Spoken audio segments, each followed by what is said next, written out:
Hello class 12, welcome to study with Simran. तो आज मैं डायरेक्टिंग का सेकंड पार्ट लेके आई हूँ।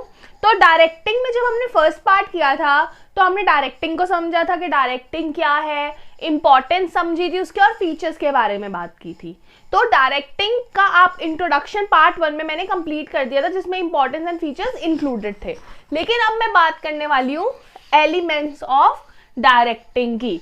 आप देखो मैंने यहाँ पे 4 एलिमेंट्स लिखे हुए हैं डायरेक्टिंग के, जिसमें से फर्स्ट है supervision, second is motivation, third is leadership and fourth is communication. तो अब क्या होता है कि डायरेक्टिंग, हमें ये पता है directing means to direct, to manage.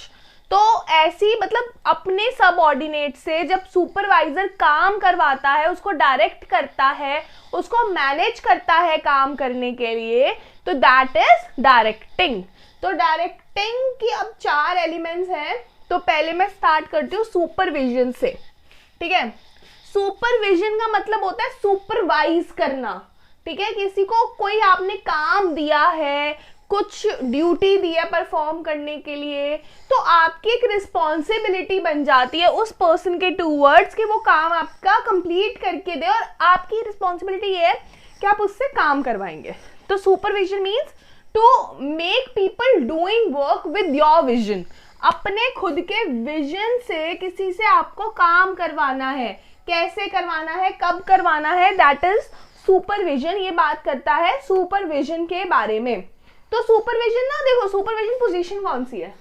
Supervision managerial position है, मैनेजर की पोजीशन है ये, मैनेजरियल पोजीशन।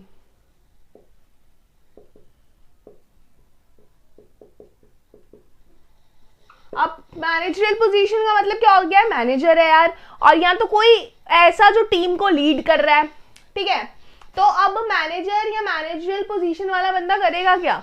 वो अपने सबऑर्डिनेट से काम करवाएगा। कैसे काम करवाएगा, कैसे मैनेज करके काम करवाएगा, वो उसकी ड्यूटी बन जाती है। तो मैनेजर्स के पास बहुत सारी अलग अलग चीजें होती हैं करवाने वाली। There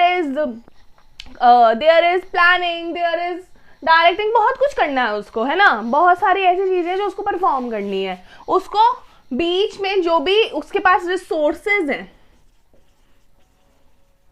with in that resources उसको काम करवाना है, काम लोगों से निकलवाना है।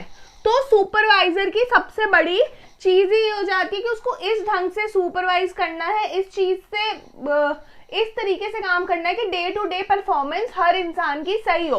तो क्या होता है ना, देखो अब कंपनी के पास 30 डेज है। अगर हम एक मंथ की बात करें, चलो 30 डेज का छोड़ो, हमारे पास 7 डेज है, जिसमें से 6 डेज कंपनी काम करती है।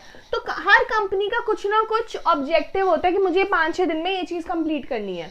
तो वो 6 दिन का टारगेट एक मैनेजर लेके चलता है और अपने सबऑर्डिनेट से वो टारगेट इतने दिन में वो कंप्लीट करवाता है। तो एक डे टू डे ऑब्जेक्टिव वो अपने टीममेट्स को देता है कि कैसे वो सारे उसका काम करेंगे। क्लियर? तो अब ये बात तो हो गई। अब एक डे टू डे कॉन्टैक्ट भी रखता है वो अपने सबऑर्डिनेट्स के साथ। अब जैसे कि अगर एक्स ने वाई को काम दे दिया कि तुझे ये करना है, राइट, लेकिन एक्स ने दोबारा उससे क्वेश्चन नहीं करा, या एक्स ने उसकी कोई हेल्प नहीं करी, अगर वाई को कोई हेल्प की नीड है या कुछ भी, एक्स ने वो नहीं करा, तो वाई अपना काम प्रॉपर्ली नहीं कर पाएगा। एक एफिशिएंसी उस वर्क में नहीं आएगी जो कंपनी की नीड है। तो अब यहाँ पे अगर मैनेजर एक्स है, तो मैनेजर एक्स का काम ये भी है कि अगर वो वाई से काम करवा रहा है तो वो उसके काम पे नजर भी रखे कि वो क्या काम कर रहा है। और अगर वाई को कोई डाउट है, कोई प्रॉब्लम है, तब भी एक्स का काम है उस डाउट को क्लियर करना, उस प्रॉब्लम को बिल्कुल क्लैरिटी से उसको क्लियर करके देना। तो इसलिए सुपरविजन बहुत ही ज्यादा इंपॉर्टेंट एलिमेंट बन जाता है डायरेक्टिंग का। अब हम सेकेंड एलिमेंट ऑफ डायरेक्टिंग की बात करते हैं, that is motivation. See, motivation क्या है? मोटिवेशन लाइज विद इन, हमारे अंदर मोटिवेशन होता है, राइट। तो कभी तो हमें एक्सटर्नल मोटिवेशन की नीड पड़ती है, कभी इंटरनल। देखो, जो अगर मैं बात करूं इंटरनल मोटिवेशन की, तो वो हम खुद ही काम कर सकते हैं। हमें खुद को किस पोजीशन पे देखना है वो हमारे ऊपर डिपेंड करता है। और एक्सटर्नल मोटिवेशन हमें वो लोग करते हैं जो चाहते हैं हम अपने लिए भी अच्छा परफॉर्म करें और पूरी कंपनी के लिए भी अच्छा परफॉर्म करें। तो यहाँ पे भी सुपरवाइजर या मैनेजर की रिस्पॉन्सिबिलिटी बनती है।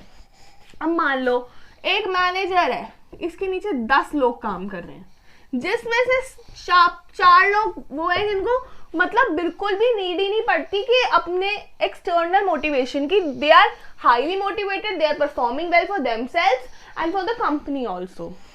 तो यहाँ पे तो ना एक्स का तो सीधा सीधा फंडा यहाँ पे ही हो जाता है, काम करवा रहा है एक्स, उनको काम दे रहा है, उनसे काम ले रहा है और एक अच्छा कम्युनिकेशन मेंटेन करके रख रहा है, फॉर्मल कम्युनिकेशन।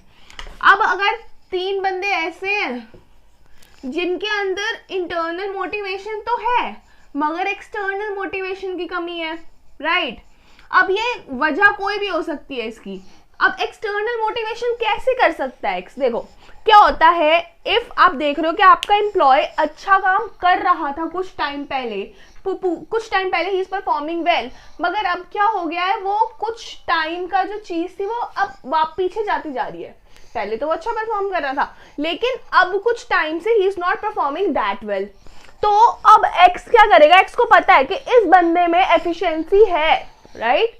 तो एक्स क्या करेगा, एक्स के पास 2 चीजें रह जाएंगी, या तो इसको अप्रेजल से मोटिवेशन दे, वर्कलोड ज्यादा करके वर्कलोड क्यों ज्यादा करना, वर्कलोड ये नहीं कि भाई तू जो काम कर रहा है वही काम कर, नहीं, हायर ड्यूटीज देनी है, अच्छी रिस्पॉन्सिबिलिटीज देनी है, मैनेजरियल लेवल वाली रिस्पॉन्सिबिलिटीज देनी है। क्या होता है ना, कुछ लोगों के साथ ये होता है कि वो रेगुलर जॉब कर रहे हैं बट उनको लगता है यार we are not getting promote और हमें अच्छी पोजीशन नहीं मिल रही है।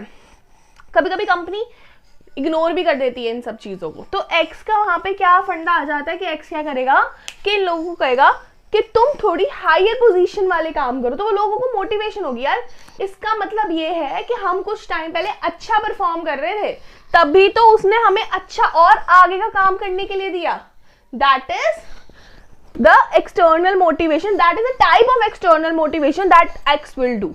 अब कुछ लोग मैं मान लो जिनमें इंटरनल मोटिवेशन की भी कमी है और कुछ लोगों में एक्सटर्नल की भी कमी है, तो वो क्या करेगा, देखो एक्सटर्नली एक्स को उनको ऐसे मोटिवेट करना है, ऐसे तैयार करना है, चाहे वो कुछ भी करके। देखो एक कम्युनिकेशन भी चीज होती है, जब आपका मैनेजर आपको समझाता है या जब मैनेजर आपको आपकी कैपेबिलिटीज का एहसास दिलाता है तो आप इंटरनली भी मोटिवेट होते हो और एक्सटर्नली भी मोटिवेट होते हो। अगर अब एक्स इन लोगों के पास जाता है और इनको बोलता है यार तुम्हारे अंदर ये स्किल्स भी हैं, तुम्हारे अंदर वो स्किल्स भी हैं, बट तुम्हें ब्रश अप करने की नीड है, तो एक्स उनको मोटिवेट ही तो कर रहा है। अब उन लोगों को लगेगा यार ठीक है 3 लोग ऐसे हैं जिनको जो काम तो कर रहे हैं मगर उनके काम में एफिशिएंसी नहीं है, इफेक्टिवनेस नहीं है, तो स्पीड नहीं है। होता है ना कि 6 दिन के काम के लिए उन्होंने 8 दिन ले लिए, हो जाता है। तो कभी कभी आपको उन लोगों को स्कोल्ड भी करना पड़ता है और उनको मोटिवेट भी करना पड़ता है। तो एक्स क्या करेगा, इन लोगों के पास जाके इनको इनकी कैपेबिलिटीज रियलाइज करवाएगा कि आपके पास ये कैपेबिलिटीज भी हैं, आपको ये काम भी करना है, आप ये काम भी कर सकते हो, ठीक है। और आप ये ऑर्गेनाइजेशन, उनको पहले ये रियलाइज करवाना है तुम्हारे गोल्स हैं, ये तुम्हारे गोल्स के साथ कंपनी के भी गोल्स कंप्लीट हो रहे हैं। तो मोटिवेशन बहुत ही बड़ा रोल प्ले करता है किसी भी मैनेजर के लिए, और इसके लिए इसको मैनेजर को खुद भी मोटिवेटेड रहना पड़ता है। अब मोटिवेशन तुम लोगों को bye promoting, by increasing there salary, means by providing them increment, कैसे भी तुम उनको मोटिवेट कर सकते हो, क्योंकि जब एम्प्लॉय को आप मोटिवेट करते हो, जब आप उनको याद दिलाते हो कि हाँ कंपनी तुम्हारे बारे में सोच रही है, तो वो भी कंपनी के बारे में सोचते हैं। That is why motivation is also very important. चलो let's move on leadership. Manager है, लीड तो करेगा ही, राइट। अब हम कोई गेम खेलते हैं, कुछ भी खेलते हैं, क्रिकेट का एग्जांपल ले लो, उसमें एक कैप्टन होता है, राइट। तो वो कैप्टन का काम है, देखो वो भी एक प्लेयर ही है, वो सारे काम ही कर रहा है जो बाकी के टीममेट्स कर रहे हैं, मतलब बैटिंग, बॉलिंग, विकेट कीपिंग, ये सभी कर रहा है वो भी, लेकिन उसको एक प्रेस्टिजियस पोजीशन दी हुई है, मतलब उसको कैप्टन यानी लीडर बना दिया, टीम का लीडर बना दिया। तो अब लीडर बनाने की वजह से उसके नीचे 11 टीम प्लेयर्स होते हैं, तो उसके नीचे 10 लोग और हैं। अब उसको खुद को ऐसा परफॉर्म करना है, अगर हमारा क्रिकेट का कैप्टन ऐसे परफॉर्म करेगा कि वो एक बार सेट करेगा, तो अपने आप इन 10 लोगों को लगेगा कि यार हमारा कैप्टन इतना अच्छा परफॉर्म कर रहा है, तो हमारे ऊपर भी एक ड्यूटी आ जाती है, हमारे ऊपर भी एक रिस्पॉन्सिबिलिटी आ जाती है टू डू बेटर। तो लीडर को पहले अपने स्किल्स या अपनी काम करने का तरीका या अपना काम का स्टैंडर्ड हाई करना है, उसको अपने आप को इतना हाई स्टैंडर्ड्स पे सेट करना है कि हाँ वो एक मतलब बाकी अपनी टीममेट्स के लिए एक एग्जाम्पल बने। दूसरी चीज, लीडर को सबकी प्रॉब्लम सुननी होती है, सबकी प्रॉब्लम्स भी सुननी है। अब देखो ना, इसी का एग्जांपल हो 10 लोग हैं, अब 10 लोग अलग अलग हैं, है ना, सबका माइंडसेट अलग है, सबका बात करने का तरीका अलग है, सबकी सोच अलग है, सबके ओपिनियंस अलग है। तो लीडर को एक तो बिना बायस्ड होके, बिना सोचे समझे कि फेवरेटिज्म नहीं करना लीडर को कि यार इसमें से 2 लोग तो मेरे फेवरेट हैं तो मैं उन्हीं की साइड लूंगा, नहीं। लीडर की क्वालिटी ये होती है कि वो बिल्कुल भी बायस्ड नहीं होता है, अनबायस्डली वो काम करता है, तो तभी उसको लीडर बनाया जाता है। तो अब उसको अपनी टीम को लीड करना है, तो उसको अपनी टीम को साथ लेके चलना है, टीम को साथ लेके चलना है, तो उनको ये सारे 10 लोगों की बात एक एक करके सुननी ही है, चाहे वो कुछ भी हो, XYZ कुछ भी है, उसको वो बात सुननी है। उनको ओपिनियंस अगर वो गलत हैं तो उनको सही रास्ते पे लेके जाना है, अगर वो सही हैं तो उनके आइडियाज यूज भी करने हैं। कंपनी में भी ऐसे ही होता है। कंपनी में क्या होता है, एक लीडर है, मार्केटिंग मैनेजर ले लो, वो अपनी 10 बंदों की टीम को लीड कर रहा है। अब लीड कर रहा है अगर, तो वो देख रहा है भैया 10 बंदे हैं मेरे पास, 10 बंदों के, अब वो अगर वो 10 के 10 बंदों के आइडियाज सुनेगा, उनकी चीजों के ऊपर ध्यान देगा, सब कुछ सुनेगा, तो उसको भी एक बेटर आइडिया मिल सकता है मार्केटिंग करने के लिए, राइट। तो लीडरशिप इसलिए भी इंपॉर्टेंट है कि लीडर कहीं ना कहीं अपने टीममेट्स को, अपनी टीम को एक मौका दे अच्छा परफॉर्म करने का, उनके आइडियाज ले, उनकी सोच को सुने। और अगर इस टीम में प्रॉब्लम है तो उनको प्रॉब्लम सॉल्वर भी बनना है, उनको सारी की सारी प्रॉब्लम्स अपनी टीम की सॉल्व करनी ही करनी है, चाहे कुछ भी हो। उनको उस तरीके से अपनी टीम को लेना है कि जाके उसको पता चले कि हर टीममेट को पता लगे कि उनके लीडर को उनमें इंटरेस्ट है, वो अच्छे से काम, उनके आइडियाज को सुन रहा है, उनके लिए भी काम कर रहा है। तो लीडर को सिर्फ अपने लिए नहीं, पूरी टीम के लिए काम करना है, राइट। चलो लेट्स मूव टू कम्युनिकेशन। अब डायरेक्टिंग, कम्युनिकेशन, बेसिकली सारे डायरेक्टिंग ही लीडर भी देता है, सुपरवाइज भी करता है, क्योंकि डायरेक्ट कर रहे हैं हम इसमें, मोटिवेशन भी, मतलब आसपास सब कुछ डायरेक्टिंग का ही एलिमेंट्स है। तो अब कैसे डायरेक्टिंग कम्युनिकेशन को एफिशिएंट बनाता है, देखो क्या होता है ना, एक उसने टीम बना दी, ठीक है, एक टीम है, एक टीम का एक मैनेजर है। अब वो मैनेजर क्या करेगा, मैनेजर ये करेगा कि वही मैनेजर, एक प्रॉपर डिपार्टमेंट का मैनेजर इनको मैसेजेस देगा, खुद ही देगा, या एक वन वे कम्युनिकेशन होगा। वन वे कम्युनिकेशन होगा तो उनको लगेगा भाई एक ही जगह से मैसेज आ रहे हैं और एक ही जगह पे उनको काम करके देना है।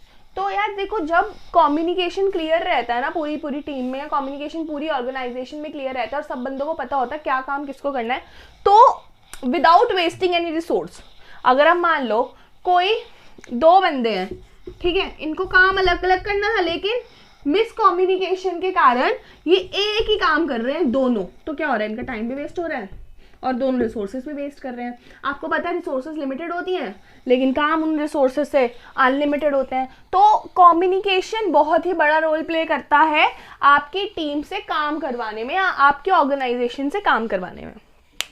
तो कम्युनिकेशन अगर अच्छे से होगा, एफिशिएंटली होगा, इफेक्टिवली होगा, तो पूरा का पूरा काम अच्छे से चलेगा। There is elements of communication also, जो हम नेक्स्ट पार्ट में करेंगे। आई होप आपको ये एलिमेंट्स ऑफ डायरेक्टिंग क्लियर हुए होंगे। तो आप इस वीडियो को पूरा देखें, लाइक करें, कमेंट करें, सब्सक्राइब करें। Thank you.